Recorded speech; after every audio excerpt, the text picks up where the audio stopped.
तबाही है। इस वक्त ये ट्रक और इससे पहले भी मुसलसल हमारी तरफ से रिलीफ का सामान जा रहा है अंदरूनी सिंध। आज ये जो ट्रक है ये सांगड़ और दादू और जिला बदीन जा रहे हैं, जिसमें राशन है और आटे का ट्रक है और दीगर अशिया ज़रूरत है। तो जाहिर है कि हम रियासत तो नहीं है, रियासत की जिम्मेदारियां पूरी नहीं कर सकते, लेकिन इस वक्त वहाँ पे इंसानियत जिस तरह सिसक रही है और लोग रेस्क्यू के मुंतज़िर हैं, तो हमें अफसोस से ये कहना पड़ता है कि हुकूमत कमा हक़्क़ुहु अपनी जिम्मेदारियां पूरी नहीं कर रही। लेकिन जो वसाइल और जो अमानतें हमारे पास हैं, हमारी ये ख्वाहिश है कि इससे भी ज़्यादा हम इस मुसीबत की घड़ी में, और ये हम कोई एहसान नहीं है, बिल्कुल अपना फ़र्ज समझते हुए और हमारे मुसीबत ज़दा बहन और भाइयों का ये हक़ है कि हम जो कुछ कर सकते हैं हम उनकी मदद करें। तो इस सिलसिले में ये सामान इस वक्त जा रहा है और ऐसे दर्जनों ट्रक जा चुके हैं, और इंशाअल्लाह जब तक वो इस मुसीबत में है हमारी तरफ से उनकी रिलीफ का हद्दुल इम्कान हम सामान रवाना करते रहेंगे। कि अब तक कितना सामान, कितने मतलब कोई तादाद आप बता सकती हैं पैसों में, या कोई तादाद ट्रक की या कोई इस तरह की तादाद आपके पास है? एक ट्रक पे आप ये समझिए कि 13 लाख रुपए की लागत आई है, और इसके अलावा कितना सामान आपकी जानिब से भेजा जा चुका है? 15 दिन के अंदर 3 ट्रक हम रवाना कर चुके हैं। 40 लाख के करीब तो ये सामान 26 ट्रक जी रवाना किए जा चुके हैं। मेहंती साहब, सूबे सिंध में जिस तरह की शदीद तूफ़ानी बारिशें हुई हैं और सैलाबी कैफियत है, उससे लाखों लोग जो हैं बेघर हो गए हैं और देहातों के देहात जो हैं वो मिट गए हैं, और लोग जो हैं वो शहरों में और खेमों में पनाह लिए हुए हैं। ऐसे वक्त में अल-खिदमत ने अपनी जिम्मेदारियों को समझते हुए शहरियों से अपील की है, और अल्हम्दुलिल्लाह हमें बहुत अच्छा रिस्पांस मिला है।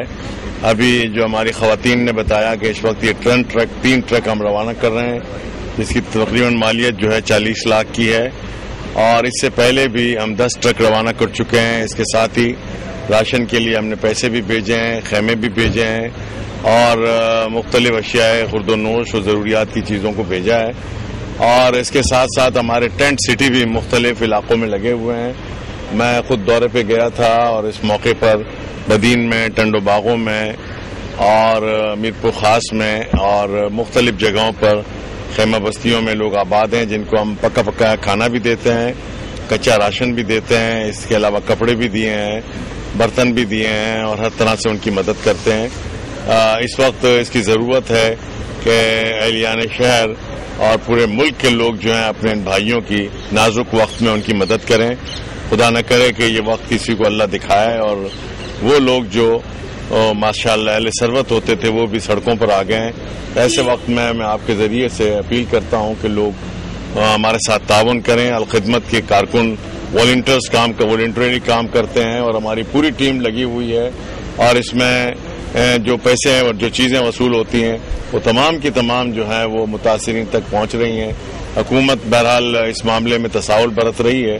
कुछ शुरू में उनकी इमदाद और खाना वगैरह वहाँ पहुँचा है, लेकिन इसके बाद ये सिलसिला टूट गया है, और जिसकी वजह से लोगों की परेशानियों में इजाफा हुआ है।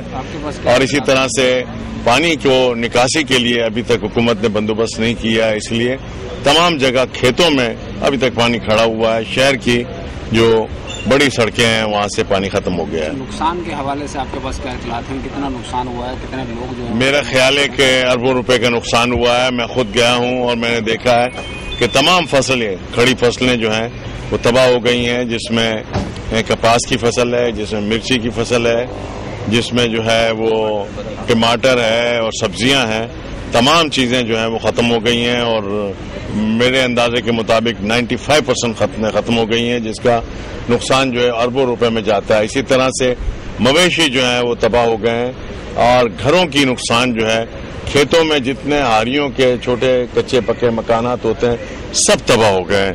جو شہروں کے اندر اور جو تھوڑے پکے نسبتاً مکانات ہیں ان کو بھی نقصان پہنچا ہے، لیکن بہرحال ان کو اتنا نقصان نہیں پہنچا ہے۔ تو میرا اندازہ ہے کہ یہ نقصان جو ہے یہ جو ہے اربوں روپے میں جاتا ہے اور اس وقت جو ہے ہم اگر ان کی مدد نہیں کریں گے تو ان کا اٹھنا ناممکن ہو جائے گا۔ ایک سیاسی سوال کرتا ہوں آپ سے کہ کل تک جو ایک دوسرے کو دہشت گرد کہہ رہے تھے، اربوں ڈالر جو ہے وہ لینے کا الزام لگا رہے تھے، وہ آج ایک دوسرے کے قریب آ رہے ہیں، ان میں قربتیں بڑھ رہی ہیں۔ اس حوالے سے آپ کا کیا موقف ہے جماعت اسلامی؟ بہرحال یہ تو مفادات کی سیاست چل پڑی ہے دوبارہ، اور اس وقت جس طرح سے ANP پہ الزام لگایا تھا الطاف حسین نے، وہ واپس لے لیا۔ واپس لینا کیا ہوتا ہے؟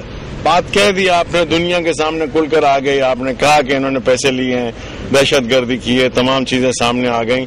اب حکومت لینے کے لیے اور مرکزی حکومت کے دباؤ میں آ کر یہ بیانات کے اندر جو ہیں وہ کمی بیشی کر رہے ہیں، یہ سب مفادات کی سیاست ہے۔ اور میں سمجھتا ہوں کہ ہمارے حکمرانوں کو بھی سمجھنا چاہیے، عوام کو بھی سمجھنا چاہیے کہ کب تک یہ مفادات کی سیاست اور تنازعات کی سیاست چلتی رہے گی۔ اسے ختم ہونا چاہیے اور ملک کے اندر ایک صاف ستھری انتظامیہ ہونی چاہیے، اور میں سمجھتا ہوں کہ وہ جماعت اسلامی یہ پرووائڈ کر سکتی ہے، اس کے علاوہ باقی جماعتیں جو ہیں اس کام میں ناکام ہو چکی ہیں۔